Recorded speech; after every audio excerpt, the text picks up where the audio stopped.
오늘은 디모데후서 2장 8절 한 절만 읽겠습니다. 나의 복음에 이른 대로 다윗의 씨로 죽은 자 가운데서 다시 사신 예수 그리스도를 기억하라. 나의 복음에 이른 대로 다윗의 씨로 죽은 자 가운데서 부활하신 예수 그리스도를 기억하라. 이 말씀을 조금 더 길게 설명을 한 구절이 로마서 1장 2절부터 4절이죠. 이 복음은 하나님이 선지자들을 통하여 성경에 미리 약속하신 그의 아들에 관한 것으로 그가 육신으로는 다윗의 혈통에서 나셨으나 성결의 영으로 죽은 자들 가운데서 부활하시어 능력으로 하나님의 그 아들로 인정되셨으니 곧 예수 그리스도 우리 주님이시라. 제가 목회 20년 넘게 하는 동안 성경에 이게 복음이야 라고 복음에 대한 정의를 이렇게 정확하게 내려주셨다는 것을 처음 알았다고 그랬잖아요. 그 전에는 성경에서 이게 복음이야 정의를 내려주고 있다 라고 하는 것 자체를 인지를 못했기 때문에 제가 전하던 복음은 십자가 중심의 복음, 삼위일체 하나님 중에 제2위의 하나님, 성자 하나님이 이 세상에 오셨다 가셨다. 그런 개념을 가지고 그게 복음이라고 생각을 했단 말이죠. 그런데 성경에 이렇게 너무나 확실하게 이게 그 복음이야. 그 복음이라는 것은 하나님이 선지자들을 통하여 성경에 미리 약속하신 그의 아들에 관한 것인데 그가 육신으로는 다윗의 혈통에서 나셨으나 성결의 영으로 죽은 자들 가운데서 부활하셔서 부활의 능력으로 하나님의 그 아들로 인정되신 거다. 근데 그분이 누구냐? 예수 그리스도 우리 주님이시다. 이렇게 확실하게 복음에 대한 정의를 내려주고 있다라고 하는 것을 목회를 20년 할 동안 몰랐었다는 거예요. 로마서 1장 2절부터 4절 이게 그 복음이고 이거를 한 문장으로 요약한 것이 디모데후서 2장 8절 나의 복음에 이른 대로 다윗의 씨로 죽은 자 가운데서 부활하신 예수 그리스도를 기억해라. 이게 기독교의 핵심이고 성경의 핵심이에요. 창세기부터 계시록까지 66권의 책이 있지만 성경 전체의 핵심이 뭐냐? 바로 그 복음, 다윗의 씨로 죽은 자 가운데서 부활하신 예수 그리스도. 이게 성경의 핵심이고 기독교의 핵심이에요. 모든 물체에는 중심이 있습니다. 중심이 없는 물체가 없습니다. 가장 중앙이 되는 부분을 중심이라고 이야기합니다. 중심을 잘못 잡으면 물체가 한쪽으로 쏠리게 돼요. 바퀴 같은 경우는 중심이 잘못되게 되면 제대로 굴러가질 않아요. 모든 사상이나 철학이나 종교나 학문에도 중심이 있습니다. 우리는 이런 중심을 핵심이라고 불러요. 중심이 없는 사물이 없듯이 핵심이 없는 사상이나 철학이나 종교는 없습니다. 쉽게 예를 들면 공산주의 사상에도 핵심 사상이 있어요. 공산주의의 핵심 사상은 사유재산의 철폐와 생산수단의 공공소유에 기반을 둔 사상이에요. 반면에 자본주의는 개인의 사적 소유권을 인정하고 자본을 굴려 이윤을 극대화하는 경제체제를 의미합니다. 그런데 예를 들어서 공산주의에서 사유재산을 인정하거나 생산수단을 개인의 소유로 인정하게 되면 이것은 더 이상 공산주의라고 할 수 없게 되는 겁니다. 그래서 중국 같은 경우에는 등소평 때부터 자본주의 경제체제를 도입을 했단 말이죠. 그래서 경제체제는 자본주의인데 정치체제는 사회주의를 지향하는 이상한 형태의 국가로 발전을 한 거예요. 자본주의에서도 만약에 개인의 사적 소유권을 철폐해버린다. 그러면 이거를 더 이상 자본주의라고 할 수 없는 거예요. 이와 마찬가지로 모든 생명체에도 핵심이 있습니다. 생명체의 핵심은 세포의 핵에 있어요. 그 생명체의 핵심으로서 그 생명체의 존재를 결정하는 DNA를 담고 있는 것이 세포의 핵입니다. 그러므로 핵이 달라졌다면 그 생명체 자체가 더 이상 이전의 생명체가 아닌 다른 생명체가 되었다는 이야기예요. 이와 마찬가지로 모든 종교에도 핵심 교리가 있어요. 그러니까 모든 종교의 핵심 사상은 신에 대한 것이죠. 믿음의 대상이 누구며 믿음의 내용이 뭐냐라고 하는 겁니다. 그러면 기독교의 핵심은 뭐냐? 기독교의 핵심은 그 복음이에요. 그 복음은 유일하신 참 하나님과 하나님께서 행하신 일과 이분이 유일하신 참 하나님이심을 객관적인 증거로 선포하는 것이 그 복음입니다. 온 세상 모든 민족, 모든 사람에게 공통적으로 가장 중요한 것은 딱 하나밖에 없어요. 미국 사람이든 한국 사람이든 중국 사람이든 인도 사람이든 영국 사람이든 일본 사람이든 어느 민족, 어느 나라 사람이든지 사람이라면 가장 중요한 것은 유일하신 참 하나님을 아는 겁니다. 유일하신 참 하나님을 알지 못하면 망하는 것이고 유일하신 참 하나님을 알면 영생을 얻는 것이기 때문에 누구를 막론하고 사람이라면 유일하신 참 하나님을 알아야 되는 거예요. 그러나 사람은 자기 스스로 유일하신 참 하나님을 알 수 없습니다. 세상은 자기의 지혜로 하나님을 알지 못하기 때문에 하나님은 그 복음 선포에 미련한 방법을 통하여 믿는 자들 구원하시기를 기뻐하신다 그랬어요. 하나님은 성령이시고 하나님은 창조주시기 때문에, 근데 반면에 사람은 혈과 육이고 피조물이기 때문에 인간 스스로의 지혜를 가지고 하나님을 알 수 없는 겁니다. 그래서 하나님께서 자기 자신을 사람들에게 보여주시고 알려주시기 위해서 선지자들을 통해 하나님이 친히 사람 되실 것과 사람 되셔서 죽은 자들 가운데서 부활하실 것을 미리 약속해 주신 거예요. 그리고 이것을 성경에 기록하게 하셔서 성경에 약속하신 대로 하나님께서 친히 처녀의 몸을 통해 한 아기로 한 아들로 이 세상에 오시고 성경의 약속대로 사시다가 성경에 약속하신 대로 우리의 죄를 인하여 고난받으시고 십자가에 죽으신 후에 장사 지낸 바 되셨다가 성경대로 죽은 지 사흘 만에 부활하셔서 모든 사람에게 확실한 증거를 주시고 이 증거를 가지고 자신을 유일하신 참 하나님으로 믿을 수 있게 하신 겁니다. 그분이 바로 예수 그리스도이세요. 그러므로 기독교의 믿음의 대상은 예수 그리스도이십니다. 그리고 우리가 믿는 믿음의 내용은 유일하신 참 하나님 여호와께서 다윗의 씨로 오셔서 죽은 자 가운데서 부활하신 것을 마음에 믿는 거예요. 예수 그리스도는 사람 되신 하나님이십니다. 그러므로 우리가 믿는 하나님은 사람 되신 하나님을 믿는 거예요. 우리와 아무 상관없는 신을 믿는 것이 아니라 히브리서 2장 14절 말씀과 같이 자녀들은 혈과 육에 참여하는 거로 저도 또한 같은 모양으로 혈과 육에 참여하시면 저가 자신의 죽음을 통하여 사망의 권세 잡은 자 곧 마귀를 멸하시며 또 죽음을 무서워하여 평생 동안 매여 종로로 타는 모든 자들을 놓아주려 하심이니라. 창조주 여호와 하나님이 우리를 자신의 모양과 형상대로 만드셨습니다. 자신의 모양과 형상대로 만드셨다는 이야기는 우리를 하나님의 자녀로 만드셨다는 얘기예요. 우리를 하나님의 자녀로 만드셨기 때문에 성령으로 존재하시는 하나님이 우리와 같은 모양으로 혈과 육이 되신 겁니다.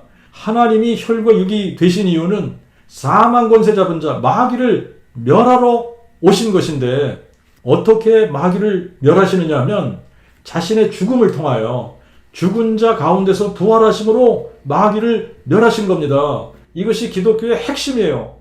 우리는 누구를 유일하신 참 하나님으로 믿느냐? 예수 그리스도를 유일하신 주제 하나님으로 믿는 겁니다. 그러면 유일하신 주제 하나님이신 예수 그리스도께서 무엇을 하셨냐?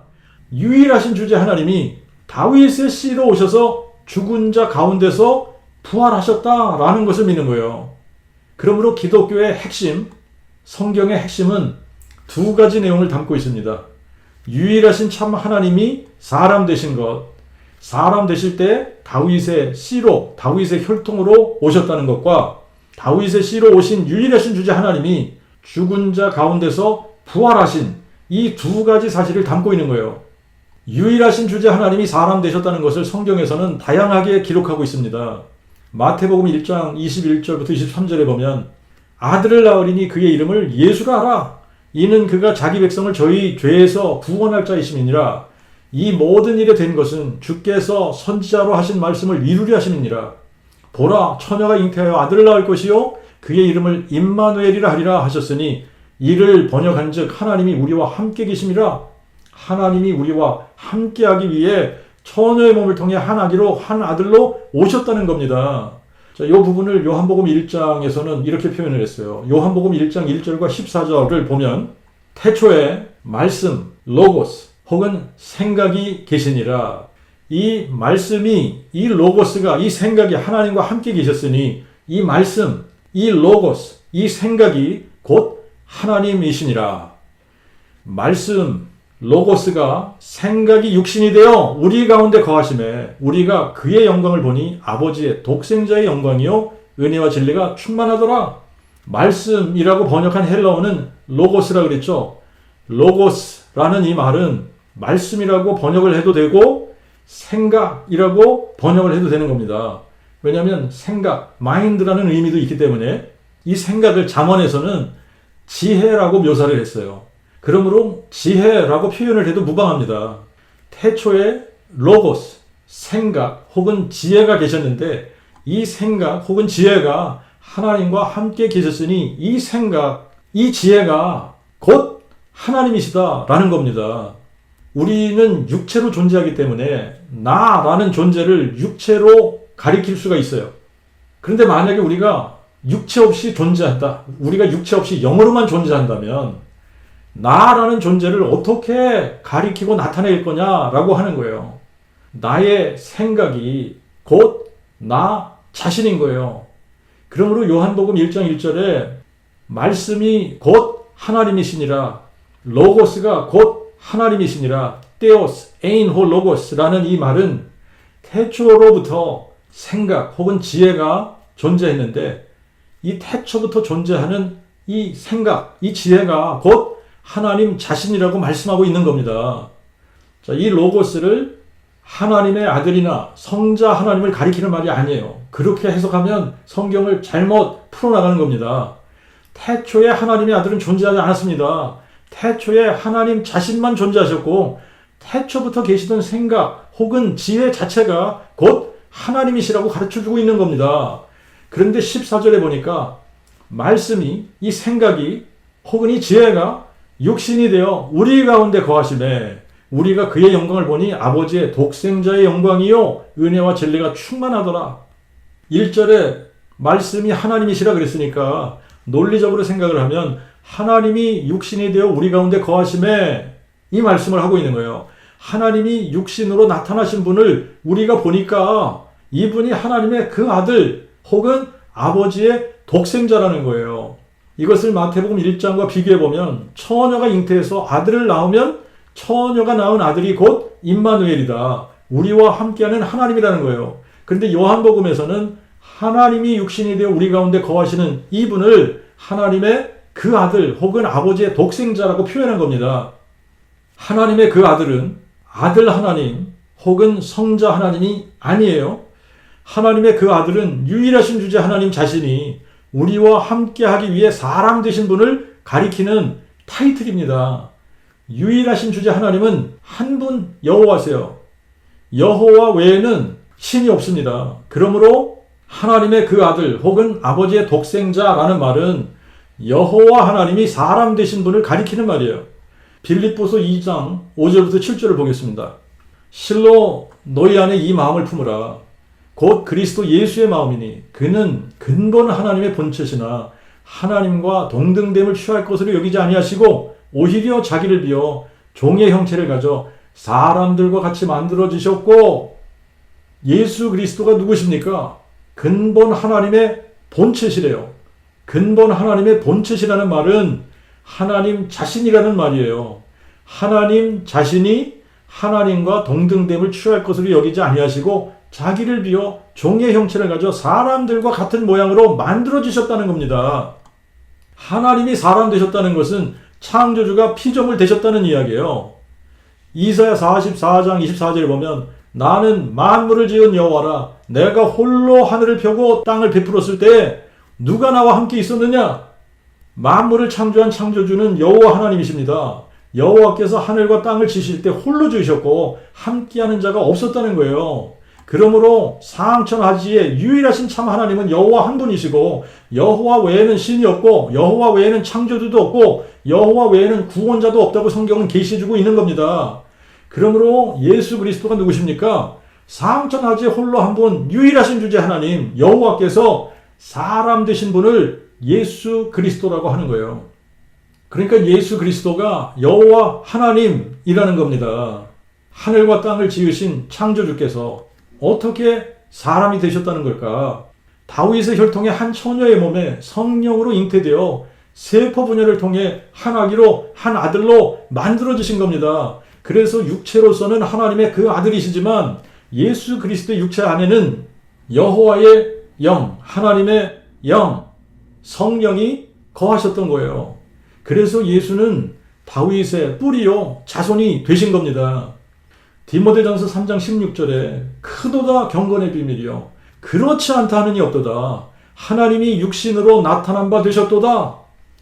온 우주 만물 가운데 가장 큰 신비는 하나님이 육신으로 나타난 바 되신 겁니다. 이것을 신비라고 말하지 않을 사람이 없다는 거예요. 하나님이 육신으로 나타난 바 되셨도다. 하나님은 성부 하나님, 성자 하나님, 성령 하나님 세 분이 하나로 삼위일체로 존재하는 것이 아닙니다. 삼위일체 하나님은 없습니다. 존재하지 않아요. 사항천하지의 유일하신 참 하나님은 한 분 여호와십니다. 여호와가 하나님이시고 여호와 외에는 신이 없습니다. 여호와는 하나님의 이름이고 성령은 하나님의 본질인 거예요. 사람의 본질은 혈과 육이고 사람은 현재 한 80억 정도 이 지구촌에 존재한다 그러면 동명이인들도 있을 거고 그러니까 사람의 이름은 수도 없이 많죠. 하지만 하나님은 홀로 한 분, only one이에요.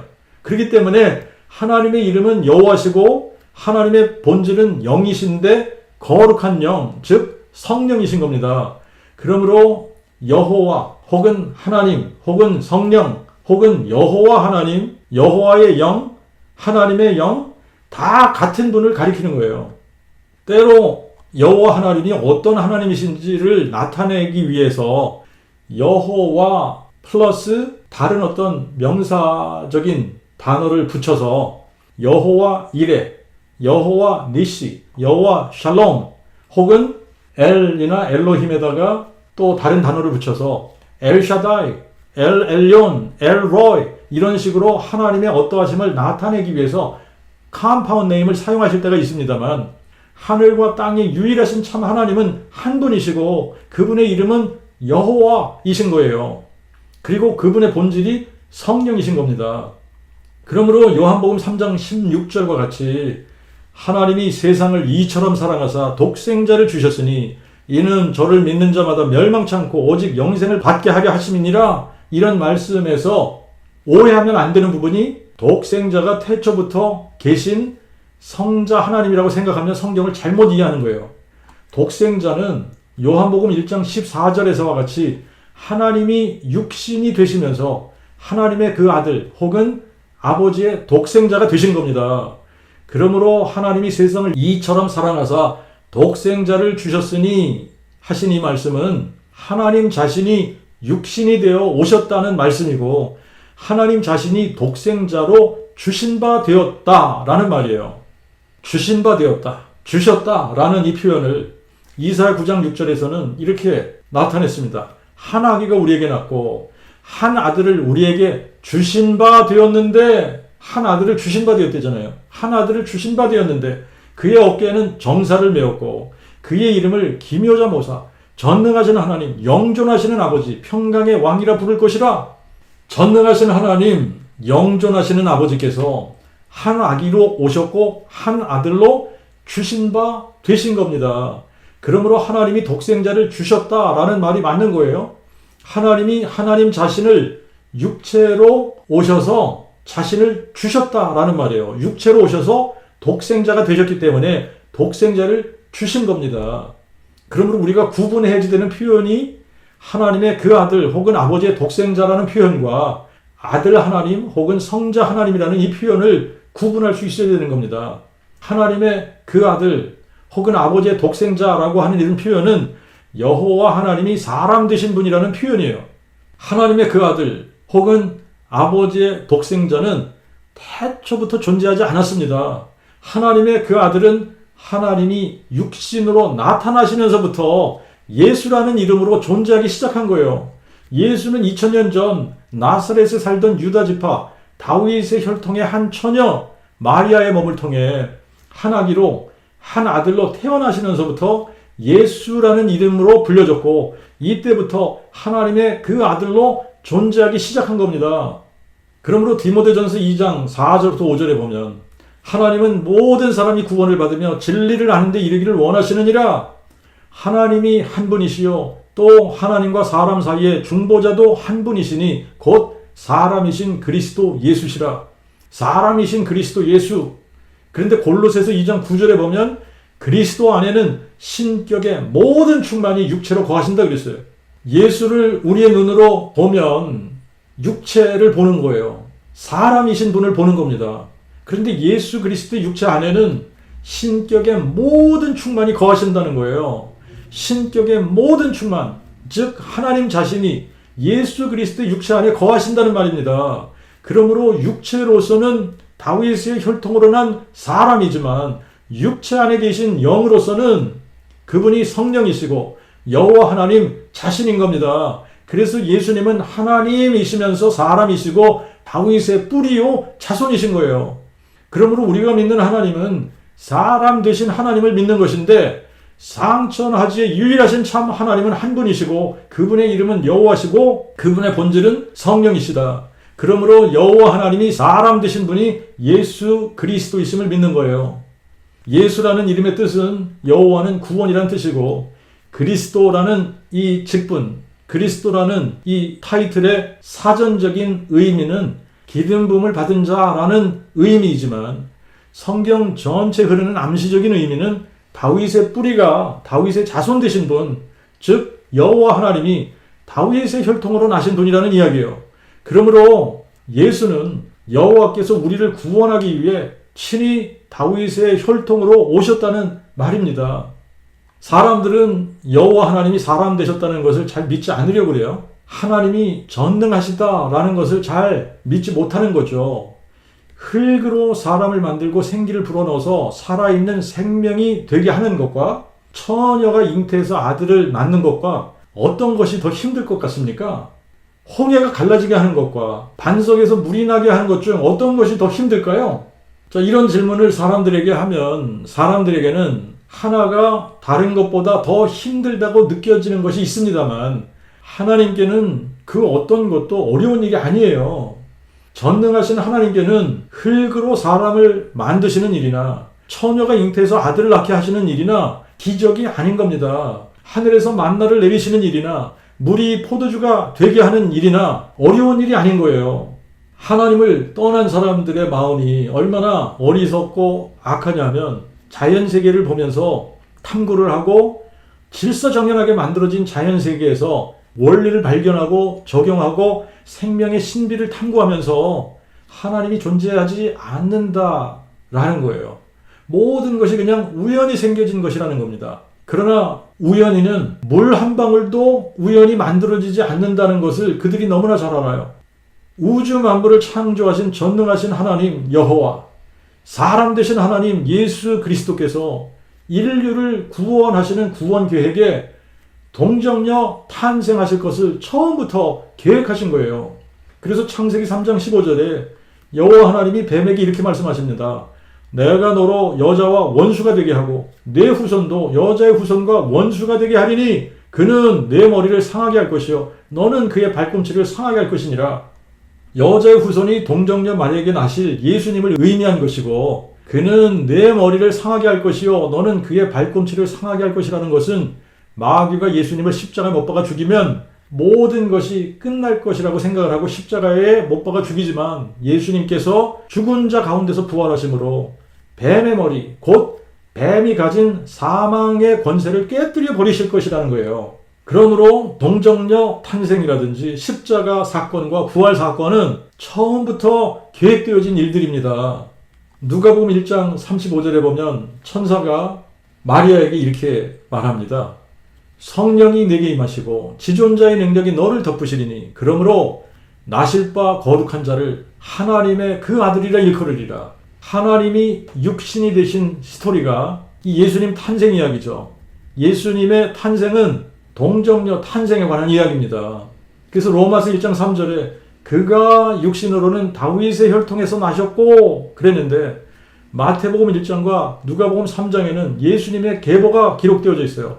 마태복음 1장 1절에 아브라함과 다윗의 자손 예수 그리스도의 계본이라 이렇게 나오고, 마가복음 1장 1절에는 하나님의 그 아들 예수 그리스도 그 복음의 시작이라 예수님을 하나님의 그 아들이라고 그랬고, 누가복음 1장 30절부터 35절에 보면 천사가 말하되 마리아여 두려워 말라. 내가 하나님께 큰 은총을 입었느니라.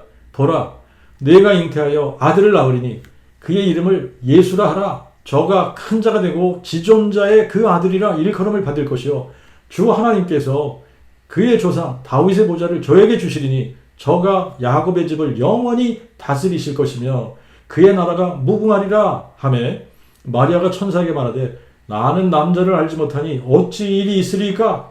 천사가 대답하되 성령이 내게 임하시고 지존자의 능력이 너를 덮으시리니 그러므로 나실 바 거룩한 자를 하나님의 그 아들이라 일컬으리라. 예수님께서 동정녀 탄생을 하심으로 말미암아 예수님 홀로 거룩하시고 순결하시고 더러움이 없으시고 죄인에게서 성별되신 아담의 죄성이 없으신 분으로 태어나신 거예요. 그리고 예수님의 동정녀 탄생이 중요한 이유가 있습니다. 예수님은 다윗의 자손으로 다윗의 보좌에 앉아서 영원히 다스리시고 통치하시는 왕이 되셔야 하는데, 동정녀 탄생이 아닌 요셉의 아들로 태어나게 되면 다윗의 보좌에 앉지 못하게 되는 저주가 있습니다. 예레미야 22장 30절에 보면 나 여호와가 이같이 말하노라. 너희는 이 사람이 자식이 없겠고 그 평생에 형통치 못할 자라 기록하라. 이는 그 자손 중 형통하여 다윗의 보좌에 앉아 유다를 다스릴 사람이 다시는 없을 것임이니라. 이게 누구에게 하신 저주냐 하면 여호야김의 아들 여호야긴에게 하신 저주입니다. 여호야긴을 여고냐라고도 부르고 고냐라고도 부르는데, 여고냐에게는 이미 여러 명의 아들들이 있었기 때문에 자식이 없을 것이라는 이야기가 아니라 그의 혈통으로 다윗의 보좌에 앉을 자가 다시는 없을 것이라는 이야기입니다. 자, 이거는 인간의 힘으로 풀 수 없는 수수께끼 같은 거예요. 왜냐하면 하나님께서 다윗에게 약속하시기를 내가 내 몸에서 날 자식을 내 뒤에 세워 그의 나라를 견고케 하리라. 나는 그의 나라의 위를 영원히 견고케 하리라. 내 집과 내 나라가 내 앞에서 영원히 보존되고 내 위가 영원히 견고하리라 그러셨는데, 다윗에게 여러 아들들이 있었지만 왕위를 계승할 아들은 솔로몬이었죠. 그리고 솔로몬이 르호보암을 세우고 왕권이 물려지는 합법적인 다윗의 라인이 된 거예요.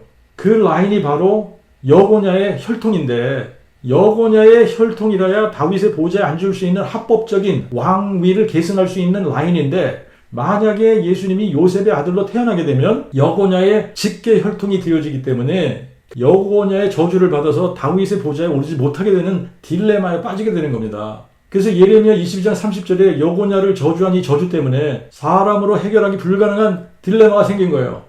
왜냐하면 메시아가 되기 위해서는 세 가지 조건이 갖춰져야지 되는데, 첫 번째가 사무엘하 7장에서 하나님이 다윗에게 약속한 그 약속을 지키시려면 메시아는 다윗의 직계 자손이 되어야만 합니다. 두 번째, 메시아는 합법적으로 다윗의 보좌에 앉기 위해서 여고냐의 계보를 타고 등장을 해야 합법적으로 다윗의 보좌에 앉을 수가 있는 거예요. 그리고 세 번째, 메시아는 혈통으로 여고냐의 혈통으로 태어나면 다윗의 보좌에 앉을 수 없다는 저주가 있는 겁니다. 그러니까 혈통으로 여고냐의 혈통이 되면 안 되는 거죠. 여고냐의 혈통은 아닌데 여고냐의 계보에 올라야지 되는 겁니다. 자, 이 세 가지 조건을 다 갖추려면 인간의 방법으로는 이게 불가능해요. 왜냐하면 두 번째와 세 번째 조건이 서로 상반되는 조건이기 때문에 이 불가능한 조건입니다. 인간의 방법과 지혜로는 이 딜레마를 해결할 방법이 없어요. 오직 전능하신 하나님의 지혜와 능력으로만 이게 해결이 가능한 거예요. 그 방법이 바로 동정녀 탄생입니다.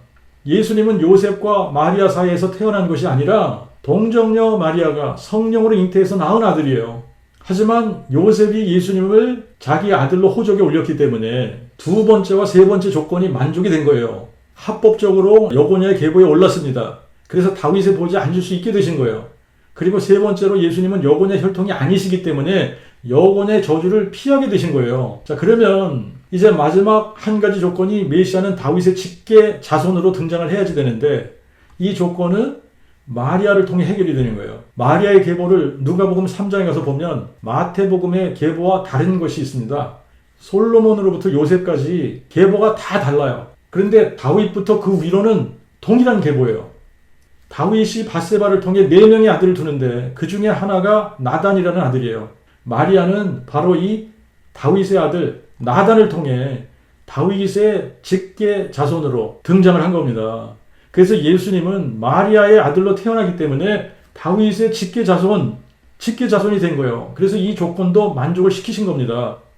또 예수님의 탄생이 동정녀 탄생이 아니라면 예수님은 인류의 죄를 위해 대속의 죽음을 죽으실 수 없게 되는 거예요. 하나님께서 요구하시는 희생의 제물은 흠이 없는 제물입니다.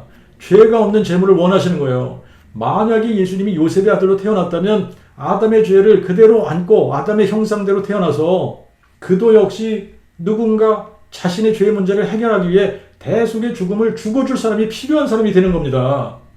그런데 요한일서 3장 5절에 보니까 그리스도가 우리 죄를 없이 하시려고 나타나신 바 된 것을 너희가 아나니 그에게는 죄가 없으시니라. 보이지 않는 하나님이 친히 육신이 되어 오셨는데 그 육체로 오신 하나님을 우리가 하나님의 그 아들 그리스도라고 부르는 것이고 그분이 바로 예수 그리스도 나사렛 예수였던 겁니다. 그러므로 예수님에게는 죄가 없으신 거예요. 여러분, 죄가 뭐냐면 하나님을 마음의 보좌에서 몰아내고 자기가 그 자리에 앉은 것이 죄입니다. 그런데 예수님은 자신이 완전한 하나님이신 동시에 완전한 인간이기 때문에 제물로 단번에 자기 자신의 몸을 들여서 완전한 제사를 드리실 수 있었던 거예요. 예수님의 동정녀 탄생은 신화가 아니라 그 복음입니다. 사실이고 신비예요. 예수님을 겉으로 보면 우리와 똑같은 사람이기 때문에 이분을 유일하신 주제 여호와 하나님이 사람 되신 분이라고 알 수 있는 방법이 없습니다.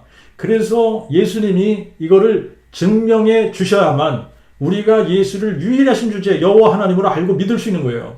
예수님은 공생애를 시작하시면서부터 사람으로서는 할 수 없는 수많은 기적들을 보여주시면서 내가 그니라 내가 여호와니라를 선포하셨습니다. 그리고 요한복음 8장 24절에 너희가 만일 내가 그인 줄 믿지 아니하면 너희가 너희 죄 가운데서 죽으리라 이렇게 말씀을 하셨고 나는 처음부터 너희에게 말하여 온 자니라 라고 말씀하셨어요.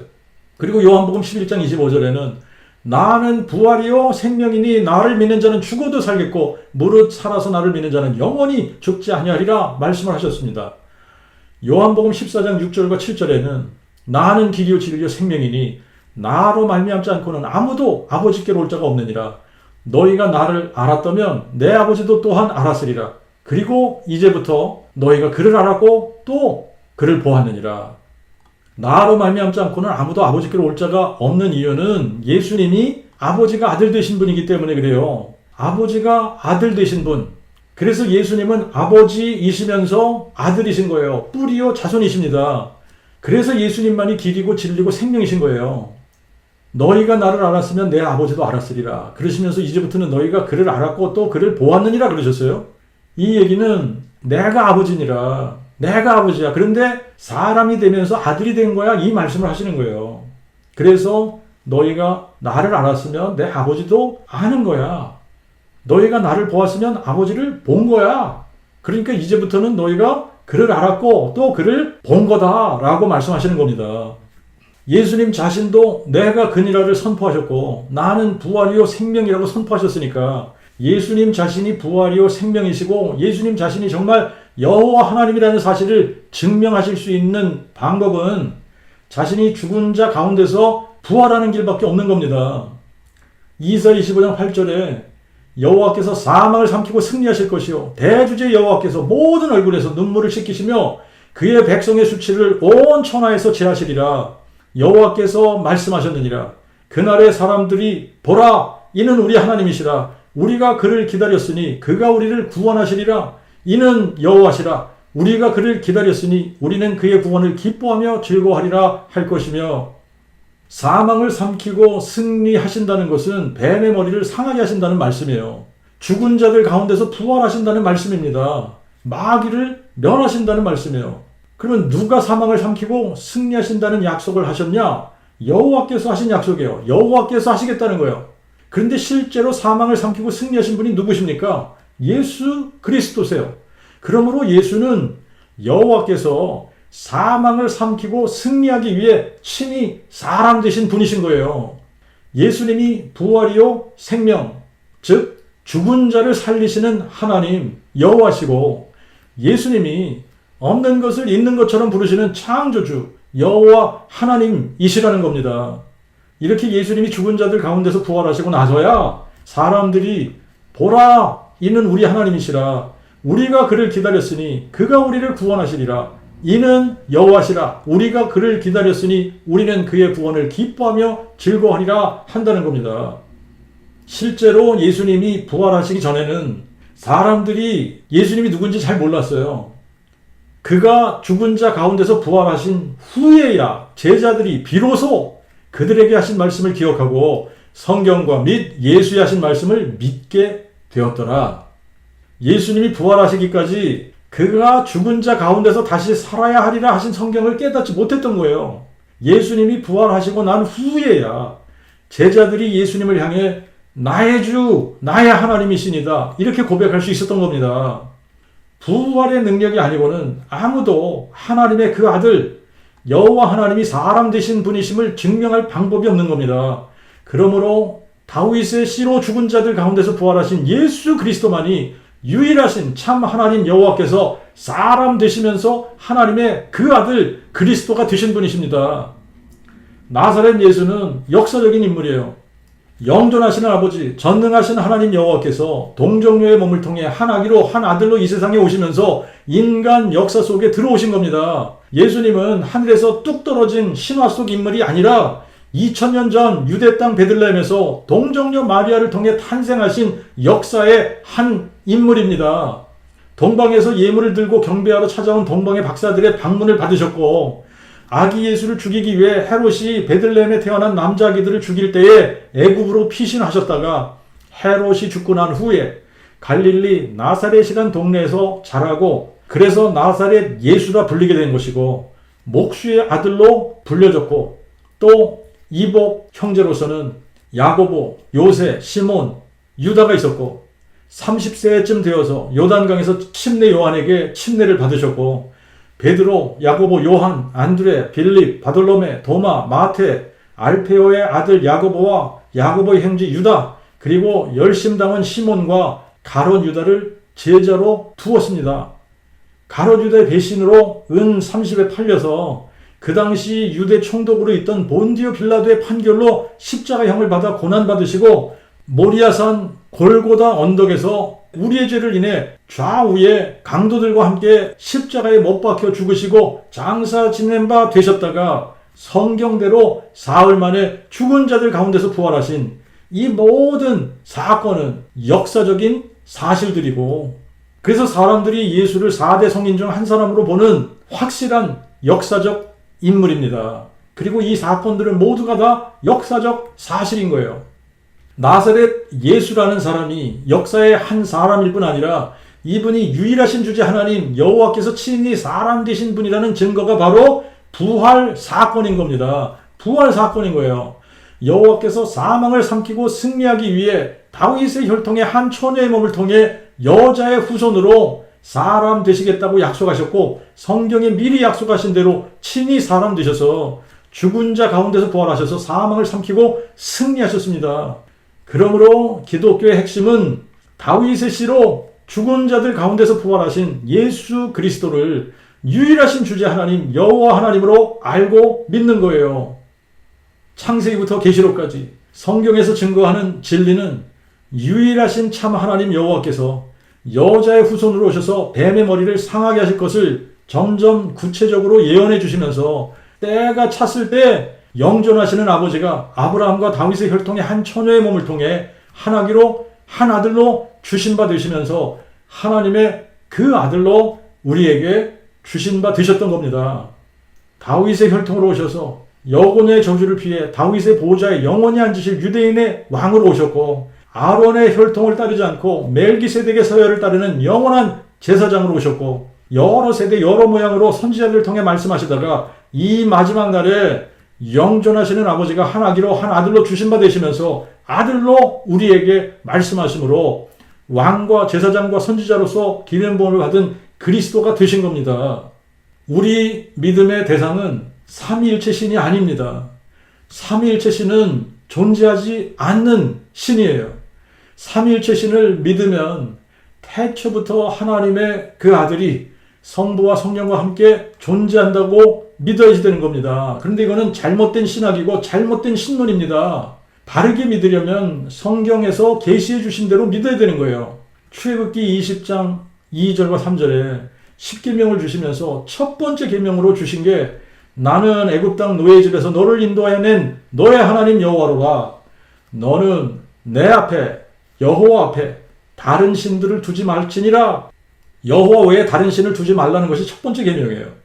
신명기 4장 35절과 39절에는 내게 이것을 나타내심은 여호와는 하나님이시요 그 외에 다른 신이 없음을 너로 알게 하려 하시느니라. 그런즉 너는 오늘날 하늘 위나 땅 아래 오직 여호와는 하나님이시요 다른 신이 없는 줄을 알아. 내 마음에 새기라. 그리고 신명기 6장 4절 5절에는 들으라 이스라엘아 우리 하나님 여호와는 한 분 여호와시니 너는 마음을 다하고 성품을 다하고 힘을 다하여 네 하나님 여호와를 사랑하라. 자, 그렇게 구약 성경에 기록이 되어져 있는데 예수님께 서기관 중에 한 사람이 찾아왔어요. 그래서 이렇게 예수님께 묻습니다. 모든 계명 중에 첫째 되는 계명이 무엇입니까? 라고 물었을 때 예수님께서 인용하신 성경 구절이 신명기 6장 4절 5절이에요. 이에 예수께서 그에게 대답하시되 모든 계명 중에 첫째는 이것이니 이스라엘아 들으라 여호와 곧 우리 하나님은 유일하신 여호와시라. 너는 내 마음을 다하고 목숨을 다하고 뜻을 다하고 힘을 다하여 여호와 내 하나님을 사랑하라 하셨으니 이것이 첫째 되는 계명이요. 구약 성경에는 여호와만이 하나님이시고 그 외에는 신이 없다고 수도 없이 말씀하십니다. 그런데 상천하지 홀로 한 분이신 여호와 하나님이 신약에 와서 갑자기 성부, 성자, 성령 삼위일체 신으로 둔갑할 수 없는 거예요. 하나님의 그 아들이라는 개념을 잘못 이해해서 만들어진 교리가 삼위일체 신론입니다. 신론을 사람들이 만들어낼 수 있는 게 아니에요. 신론은 하나님이 계시해 주신 대로 믿어야 참신을 믿을 수 있게 되는 겁니다. 성경대로는 상천하지 유일하신 참 하나님은 여호와시고 여호와 외에 신이 없다입니다. 그런데 하나님이 육신으로 나타난 바 되셨어요. 그분이 예수 그리스도십니다. 그러므로 예수가 누구시냐? 예수는 여호와 하나님이 사람 되신 분이신 거예요. 사람이 되시면서 하나님의 그 아들이 되신 겁니다. 사람이 되시면서 다윗의 자손이 되신 거예요. 그래서 예수님 자신도 너희가 만일 내가 그인 줄 여호와인 줄 믿지 아니하면 너희가 너희 죄 가운데서 죽으리라 말씀하셨고 부활하신 예수님을 만난 제자들은 예수님을 향해 나의 주 나의 하나님이라고 외쳤는데 그들이 알고 있는 하나님은 한 분 여호와입니다. 그러니까 나의 주 나의 하나님이라고 외친 것은 예수님을 여호와 하나님이라고 고백한 거예요. 교회를 핍박하던 사울도 다메섹으로 가던 길에 부활하신 예수님을 만났어요. 그때부터 예수님을 하나님의 그 아들 그리스도라고 선포했고 로마서 9장 5절에는 육신으로 하면 그리스도가 저에게 나셨으니 그리스도는 만물 위에 계셔서 세세 찬송 받으실 하나님이시니라. 아멘. 그리고 고린도전서 8장 6절에는 우리에게는 한 하나님 곧 아버지가 계시니 만물이 그에게서 났고 우리가 그 안에 거하고 또 한 분 주 예수 그리스도가 계시니 만물이 그로 말미암고 우리도 그로 말미암았느니라. 이 구절이 삼위일체를 이야기하는 것이 아닙니다. 예수 그리스도는 한 하나님 곧 영존하시는 한 아버지가 한 아기로 한 아들로 주신 바 되시면서 한 분 주 예수 그리스도가 되셨다는 이야기예요. 아버지가 사람 되시면서 하나님의 그 아들이 되시고 한 분 주 예수 그리스도가 되신 겁니다.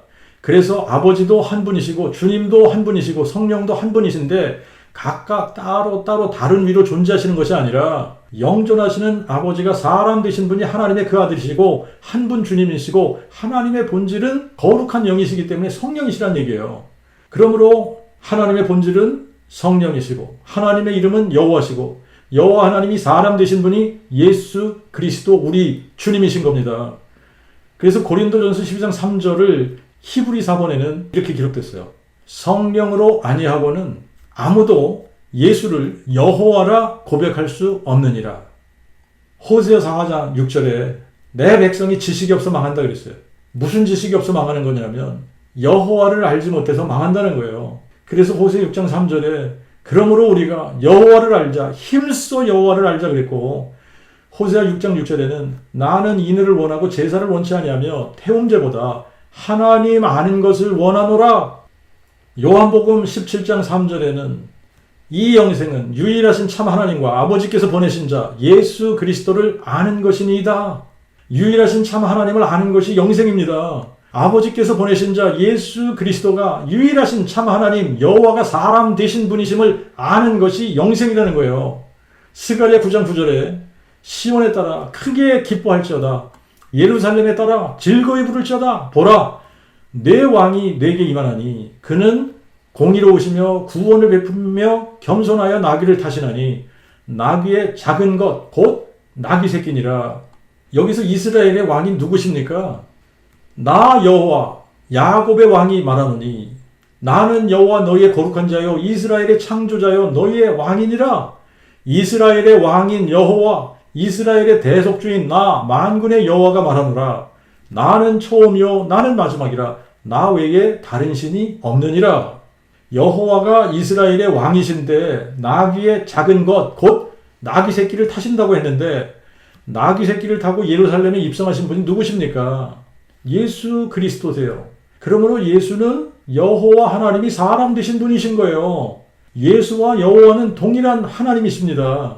예수가 여호와이신 거예요. 스가랴 11장 12절 13절에는 은 30을 달아서 내 값을 삼았다 그랬는데 내 값은 여호와 하나님을 가리키는 말이에요. 그러므로 여호와 하나님이 은 30에 팔리실 것을 예언한 것이고 정확하게 은 30에 팔리신 분이 예수님이십니다. 그리고 스가랴 12장 10절에 내가 다윗의 집과 예루살렘 거민에게 은총과 간구하는 심령을 부어주리니 그들이 그들의 찌른 바 나를 바라보고 그랬는데 여기서 나는 여호와를 의미하는 대명사예요. 그러므로 그들이 그들의 찌른 바 나 여호와를 바라보고 이 말이에요. 근데 실제로 찔리신 분이 누구십니까? 예수님이시잖아요. 그러므로 예수님이 누구시라는 거예요? 예수님이 여호와시라는 거예요. 예수님이 여호와 하나님이 사람 되신 분이 예수 그리스도이신 겁니다. 그리고 스가랴 14장에는 여호와의 그 날이 이르면 여호와께서 임하실 것이고 여호와께서 온 땅의 왕이 되시고 그날에는 여호와께서 홀로 하나이실 것이요 그의 이름이 홀로 하나이실 것이라 그랬습니다. 그런데 계시록에 보면 여호와의 날 세상에 임하시는 분이 누구냐? 예수 그리스도이십니다. 예수 그리스도가 만왕의 왕이 되시고 만주의 주제이신 여호와 하나님으로 이 세상에 다시 오시는 거예요. 그래서 계시록 1장 8절, 11절, 17절, 18절, 그리고 22장 13절, 16절에 예수님께서 이렇게 말씀하십니다. 주께서 이르시되, 여기서 예수님께서 말씀하시는 거예요. 나는 알파 오메가 곧 처음과 나중이라. 이제도 있고 전에도 있었고 장차 올 자요 전능자라. 나는 알파 오메가 곧 처음과 나중이라. 나는 처음이요 나중이니 곧 산자라. 그러나 내가 죽었었노라. 나는 알파 오메가요 처음과 나중이요 시작과 끝이라. 나 예수는 내 천사를 보내어 교회들을 위하여 이것들을 너희에게 증거하게 하였노라. 나는 다윗의 뿌리요 자손이니 곧 광명한 새벽별이니라. 우리가 믿는 믿음의 대상 예수 그리스도가 다윗의 뿌리요 자손이십니다. 다윗의 뿌리요 자손이라는 말은 다윗의 뿌리이신 하나님이시면서 다윗의 자손 사람이라는 말이에요. 그러니까 다윗의 뿌리가 다윗의 자손 되신 분이라는 말입니다. 그리고 또 이 말은 다윗의 뿌리이신 여호와 하나님이 사람 되시면서 다윗의 혈통으로 태어나서 다윗의 자손 되신 분이다 이 말이에요. 예수가 유일하신 주제 여호와 하나님이 사람 되신 분이심을 어떻게 알고 믿는다고 그랬죠? 다윗의 씨로 오셔서 죽은 자 가운데서 부활하신 이 역사적 사실을 통해 예수를 유일하신 주제 여호와 하나님으로 알고 믿는 겁니다. 이것이 기독교의 가장 핵심이에요. 그러므로 구원받는 유일한 길은 로마서 10장 9절부터 13절 내 입으로 예수를 주로 시인하며 그랬는데 여기서 주는 대문자 큐리오스입니다. 대문자로 큐리온 예순 이렇게 기록했는데 대문자일 경우에는 주로 여호와를 대문자로 표기를 한 거예요. 큐리오스라고 대문자로 표기했을 때는 주라고 번역하기보다는 여호와 이거를 대문자로 표기를 했단 말이죠. 자, 그러니까 여기서도 내 입으로 예수를 주로 시인하며 라고 했을 때 이 주가 여호와일 가능성이 크다는 얘기예요. 자, 그러면 고린도전서 12장 3절과 같은 맥락이죠. 내 입으로 예수를 여호와로 시인하며 또 하나님이 그를 죽은 자 가운데서 살리신 것을 내 마음에 믿으면 구원을 받으리니 사람이 마음으로 믿어 의에 이르고 입으로 시인하여 구원에 이르느니라. 성경에 이르기를 누구든지 저를 믿는 자는 부끄러움을 당치 아니하리라 하였으니 유대인에게나 헬라인에게나 차별이 없느니라. 이는 그가 만유의 동일한 주제가 되사 자기를 부르는 모든 자에게 부요하심으로 누구든지 여호와의 이름을 부르는 자는 구원을 얻으리라 하셨음이니라. 예수님이 여호와 하나님이 아니라면 우리가 예수의 이름을 불러서 구원을 받는데 예수의 이름 외에 천하에 구원받을 만한 다른 이름을 주신 일이 없다라고 하신 말씀과 누구든지 여호와의 이름을 부르는 자는 구원을 얻으리라는 말씀이 거짓말이 되는 거예요. 지난주까지 우리가 유다서를 10번에 걸쳐서 다루었습니다만 부지 중에 가만히 들어온 거짓된 자들이 부인하는 것이 뭐라고 그랬느냐면 유일하신 주제 하나님 곧 우리 주 예수 그리스도를 부인하는 자들이라고 그랬어요. 예수 그리스도만이 유일하신 주제 하나님이십니다. 예수 그리스도는 상천하지에 홀로 한 분 여호와께서 사람 되신 분이세요. 그러므로 우리가 믿는 하나님은 유일하신 참 하나님이 사람 되신 주 예수 그리스도를 믿는 겁니다. 그리고 우리가 믿는 믿음의 내용은 유일하신 주제 하나님 여호와께서 다윗의 씨로 오셔서 죽은 자들 가운데서 부활하신 것을 믿는 거예요. 이것이 빠지면 핵심이 빠진 거고 핵심이 빠지면 다른 복음이 되고 다른 예수를 믿게 되고 다른 영을 받게 되는 겁니다. 그래서 마태복음 7장 21절부터 23절 말씀과 같이 아무리 예수의 이름을 부르면서 주여 주여 하고 주의 이름으로 선지자 노릇하고 주의 이름으로 귀신도 쫓아내고 주의 이름으로 많은 권능을 행할지라도 예수님은 내가 너희를 도무지 알지 못하니 불법을 행하는 자들아 내게서 떠나가라 하시게 되는 겁니다. 다윗의 씨로 죽은 자 가운데서 부활하신 예수 그리스도를 유일하신 주제 여호와 하나님으로 마음에 믿어 영생을 얻고 예수 부활의 증인이 되어 함께 주님 오신 그날까지 그 복음 선포하시는 저와 여러분 되시기를 축원합니다.